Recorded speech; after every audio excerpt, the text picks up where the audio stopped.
सगळ्यांचा खूप असा मेसेज होता की आर्मोल आहे तो एक्झॅक्ट किती घ्यायचा. चेस्ट 36 आहे. फॉर एक्झाम्पल याचा आर्मोल आहे समजा 14 इंच एवढा. चेस्ट नुसार आर्मोल हा कधीच नसतो. प्रत्येक पर्सनच्या बॉडी स्ट्रक्चर आहे तो वेगवेगळा. 36चा फोर्थ पार्ट 9 इंच घेतलेला आणि 1.5 इंच आहे ते मार्जिन घेतलेला आहे. जे आहे इथनं हा आहे तो मी 5 इंचाचा आर्मोल घेतलेला आहे आणि हा जो सेकंड वाला आहे तो 5.5 इंचाचा आर्मोल घेतलेला आहे. आता ह्यामध्ये बघा 5 इंचाच्या आर्मोलचा बॅक साइड आहे तो मोजायचा आहे ते असं मोजून घेतले तर माझं 7 इंच कुठे येतं इथे येतं आणि 1.5 इंच 14 इंच आहे ते एवढं जर तुमचं आर्मोल असेल तर 5 इंचाचं जरी किंवा 5.25 इंचाचं जरी तुम्ही आर्मोल काढला तर तुमचं आहे ते त्यामध्ये स्लीव्ज आहे ते बसू शकतं.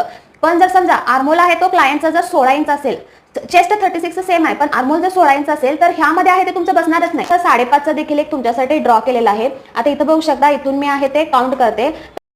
एक अर्धा इंच एवढं जर मी वाढवले तर इथं आहे ते किती अर्धा इंच जर मी वाढवले तर माझं 16 इंचचा ज्याचा आर्मोल व्यवस्थित आहे तो बसू शकतो. मग प्रत्येक वेळेस असं तुम्ही आहे ते काउंटिंग करू शकत नाही ना की स्टँडर्ड फॉर्म्युला आहे तो सगळ्याचा काढलेला असतो.